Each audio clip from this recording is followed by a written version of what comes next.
6 questions qui vont changer ta vie.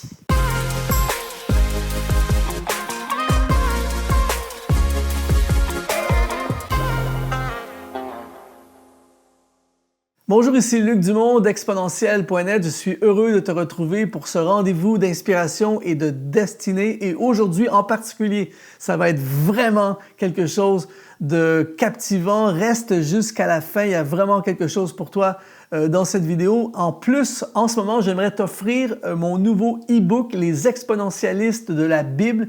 C'est un livre sur la découverte de la volonté de Dieu au travers la vie des hommes et des femmes de la Bible. Tu peux le télécharger gratuitement en allant dans le lien qui apparaît dans la description de cette vidéo. C'est un cadeau que je fais pour investir dans ta destinée. Alors, j'aimerais aujourd'hui regarder avec toi à des questions que je me suis posées dans ma vie et chacune de ces questions a amené des révolutions dans ma vie, m'a amené beaucoup plus loin dans ma destinée. Il y a de ces questions qui font toute la différence et j'aimerais que tu puisses écrire dans les commentaires. Je lis tous les commentaires et j'aime ça quand tu écris et on peut voir ensemble qu'est-ce qui se passe dans ta vie. Alors, la première question qui va changer ta vie, c'est quel est mon réel appel? Cette question est une question que je me suis posée il y a plusieurs années alors que j'étais en train de faire plein de choses. Parfois, on est en train de faire plein de choses, des bonnes choses, mais souvent, ce sont des choses que les autres voudraient que l'on fasse, des demandes à gauche et à droite et on se retrouve occupé dans un tourbillon d'activités. Et un jour, j'ai eu cette prise de conscience où je me suis vraiment posé la question, quel est mon réel appel? À quoi suis-je vraiment appelé? Parce que quand tu découvres ce à quoi tu es vraiment appelé, ça réoriente complètement ta vie. Et je veux t'encourager, j'ai fait 2 vidéos justement là-dessus que tu peux voir et tu peux aller sur une vidéo qui s'appelle « Connais ton appel » et l'autre vidéo c'est « Es-tu dans ton appel » si tu vas aller beaucoup plus loin dans ce sujet. Et j'aimerais aussi que tu puisses écrire dans le commentaire si toi tu t'es déjà posé cette question ou si tu te poses cette question en ce moment. La deuxième question, c'est qu'est-ce qui me rend vraiment heureux dans la vie? Encore une fois, on peut se retrouver dans le métro, boulot, dodo, surchargé, impliqué à gauche et à droite dans toutes sortes d'activités, dans des ministères, dans des projets et tout ça. Et finalement, on n'a même plus le temps de se poser la question « Qu'est-ce qui me rend vraiment heureux dans la vie? » C'est tellement facile de se retrouver dans une vie où on fait plaisir aux autres, on veut faire plaisir à tout le monde. Écris dans les commentaires si justement tu as déjà été pris dans ce piège, dans ce tourbillon. On veut faire plaisir à nos parents, plaisir à nos amis, plaisir à notre pasteur, et qui ne sont pas nécessairement des mauvaises choses.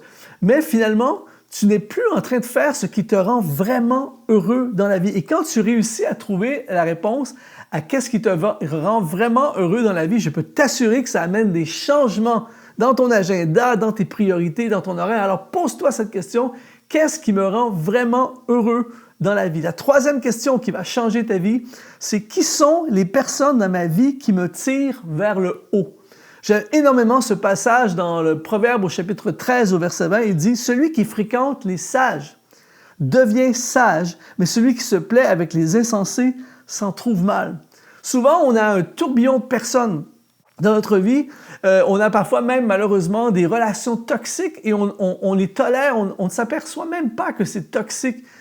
Et jusqu'au jour où on se pose cette fameuse question, qui dans ma vie, dans mon entourage, qui sont les personnes qui me tirent vraiment vers le haut et qui me rapprochent de ma destinée, qui m'entraînent dans les plans de Dieu, qui me permettent de réaliser ce que Dieu a pour ma vie. Il y a des gens dans notre vie qui nous éloignent de ces choses et il y a d'autres personnes qui nous rapprochent. Et lorsqu'on se pose cette question, ça peut être violent parfois, mais lorsqu'on se pose cette question, tout à coup, ça nous permet de réaligner notre vie, de se rapprocher de certaines personnes et malheureusement, mais parfois il faut le faire de façon très polie, pas de façon condescendante, sans jugement sur qui que ce soit, mais parfois il faut s'éloigner de certaines personnes et se connecter davantage avec d'autres personnes. Si tu as déjà vécu cette expérience, écris dans les commentaires comment tu as vécu cette expérience. Quatrième question qui va changer ta vie, et celle-là, elle a complètement changé ma vie. C'est que ferais-je de ma vie si j'étais certain de ne pas échouer? On était dans un temps de jeûne et de prière avec des pasteurs, tout ça, et tout à coup, il est arrivé quelqu'un. Il est arrivé dans la matinée, il a prié avec nous, et juste avant de partir, il est venu seulement pour 2 heures, 2-3 heures. Il a dit « Hey les gars, j'ai entendu quelque chose de génial. j'ai entendu quelqu'un dire « Qu'est-ce que je ferais avec ma vie si j'étais certain de ne pas échouer? » Et moi, quand j'ai entendu ça, ça m'a parlé de façon violente au point tel que dans les semaines et les mois qui ont suivi, j'ai changé littéralement ma vie. J'ai pris des décisions, il y avait des choses qui brûlaient dans mon cœur, il y avait des choses que j'avais envie de faire, j'avais envie de réaliser, j'avais envie de faire le tour du monde, j'avais envie d'aller prêcher, chanter dans les nations, j'avais envie d'écrire des livres, il y a plein de choses comme ça que je m'empêchais de faire parce que j'avais peur d'échouer. Et là, je me suis dit, qu'est-ce que je ferais avec ma vie si j'étais certain de ne pas échouer? Et cette question a déclenché un changement dans la direction de mon ministère et de ma vie. Et si tu as déjà vécu ou si tu as cette question dans ta vie, écris dans les commentaires. Je suis fasciné, je veux voir ce qui se passe aussi pour toi à ce niveau-là, mais je peux t'assurer que cette question va amener un shift dans ta vie. La 5e question, c'est qu'est-ce qui m'empêche de poursuivre mes rêves les plus profonds?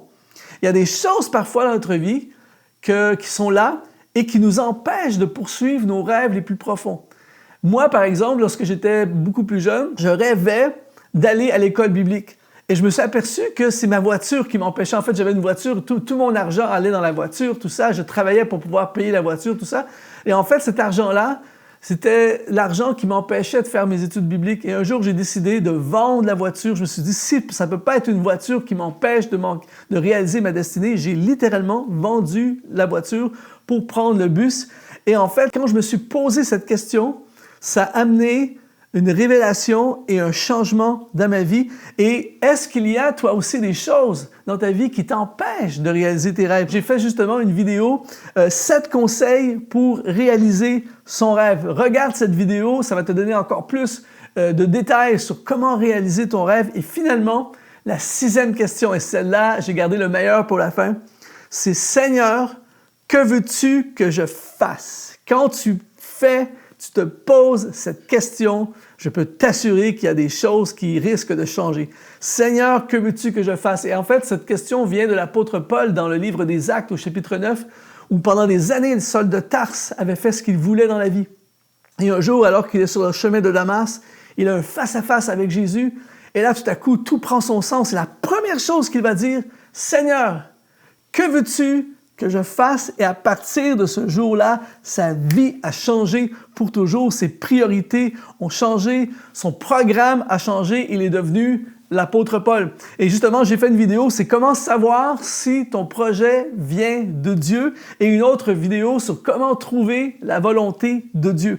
Et ces vidéos vont t'aider si tu veux aller encore plus loin sur découvrir la volonté de Dieu pour ta vie. Mais aujourd'hui, pose-toi cette question, Seigneur, que veux-tu que je fasse? Et si tu as déjà fait cette question et ça produit quelque chose dans ta vie, s'il te plaît, écris dans les commentaires. Je veux pouvoir voir comment ça s'est passé dans ta vie. Alors, ces 6 questions vont littéralement, je t'encourage à les prendre en note, elles vont changer ta vie. Alors, si ce message aujourd'hui t'a inspiré, si ça a provoqué quelque chose dans ta vie, eh bien, s'il te plaît, mets un like, ça va propulser la vidéo dans l'algorithme YouTube. Écris, bombarde les commentaires en ce moment et abonne-toi à notre chaîne YouTube. Nous avons plus de 500 vidéos comme celui-ci et plein d'autres pour t'inspirer, t'aider, t'équiper à entrer dans ta destinée, et télécharge gratuitement le livre Les Exponentialistes de la Bible. Le lien est dans la description de cette vidéo. Ici Luc Dumont, ça a été un plaisir de contribuer dans ta vie aujourd'hui. Je te dis, sois exponentialisé.